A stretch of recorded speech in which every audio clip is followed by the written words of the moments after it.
Donc on va passer sur le sujet proposé par Aernova Engineering.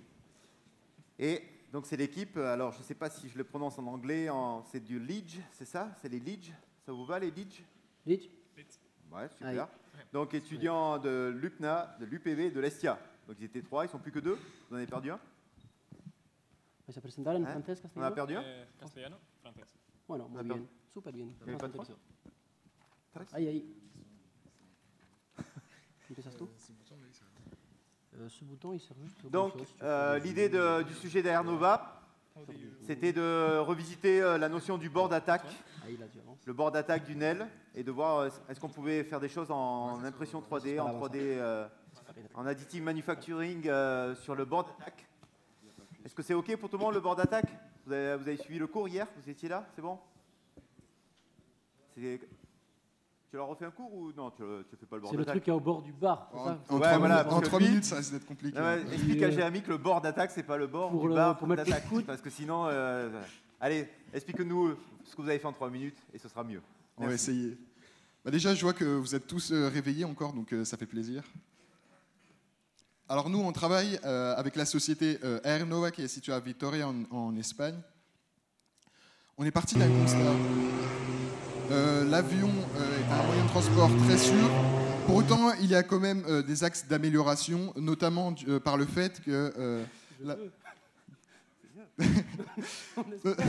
notamment car la composante humaine est encore très présente dans la production des pièces et ça peut causer des défauts et conduire à ce genre de petites déconvenues. Pour éviter ça, ce qu'on va faire, c'est qu'on va essayer de supprimer cette composante humaine en augmentant la part d'intelligence artificielle dans la production. Donc nous, on va s'intéresser à une partie du bord d'attaque de l'aile, donc c'est la partie qui est encadrée en rouge, et qu'on peut voir avec ce rendu dynamique plus en détail. Donc c'est cette pièce-là qui va nous intéresser. Muchas gracias. Bueno, como ya ha comentado mi compañero, la principal propuesta de innovación de este proyecto es tratar de eliminar el componente humano a la hora de la elaboración de este componente. Para ello, vamos a apostar por materiales y procesos de fabricación innovadores.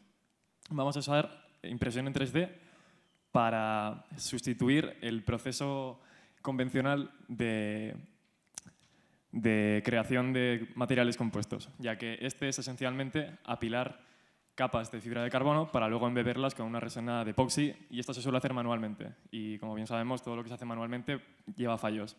Con nuestro sistema, lo que vamos a conseguir es una máquina de impresión en 3D que lo haga automáticamente y con un filamento de la marca Onyx que ya incluye la matriz de resina y el material de refuerzo. A la hora de decidir el filamento, hemos hecho una matriz de decisión en la cual hemos considerado distintos materiales, entre ellos el aluminio, el acero y distintos tipos de filamento Onyx. Los que mejores prestaciones mecánicas nos brindaban eran el aluminio, el Kevlar y la fibra de carbono.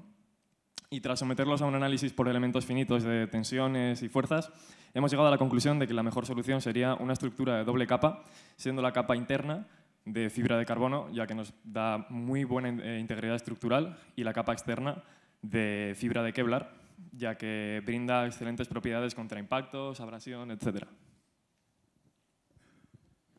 Donc on va terminer dans la langue de Molière. Donc ce modèle qu'on a légèrement modifié, notamment en rajoutant des côtes à la place de cette section qui était pleine à la base, elle a 3 objectifs principaux. Donc le premier, c'est d'améliorer la sécurité des vols, donc c'est quelque chose de très important. Le deuxième, d'augmenter la productivité. Et le troisième, d'économiser de l'argent en économisant du carburant. Je vous remercie pour votre attention. Muchas gracias a todos. Et si vous voulez plus de renseignements, je vous invite à nous contacter.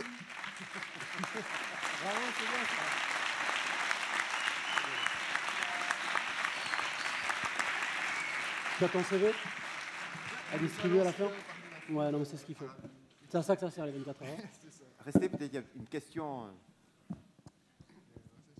Alors juste, attention, juste c'est pour préparer que l'équipe AEG se prépare, puisqu'on va devoir sauter l'équipe Mobile Park qui est en train de remonter leur vidéo. C'est ça? C'est bon? Ouais, c'est bon, mais que vous amenez votre présentation, ce serait mieux. Donc du coup, voilà, j'ai rien dit. Désolé Question, preguntas. Bueno, me parece muy interesante y has comentado que habéis hecho un estudio mecánico en el que habéis llegado a un diseño optimizado que combina dos materiales, dos soluciones, que integra dos soluciones. ¿Habéis verificado que eso sea factible de fabricar por fabricación aditiva con la tecnología que habéis planteado? Creemos que sí, porque el método de fabricación que vamos a utilizar es al final una impresora en 3D. Entonces bastaría con cambiar el filamento que estamos introduciendo y hacer la última capa mediante la de Kevlar. Es más, actualmente hay impresoras en 3D que pueden combinar varios filamentos y ir alternando la adición o hacer la adición mezclada. Muy bien, gracias. Si estabas buscando trabajo, tu cherches du travail, je pense qu'il y a Boeing qui embauche en ce moment. Pas mal. Air Nova. Est-ce que Air Nova, attendez, Air Nova. est-ce que Air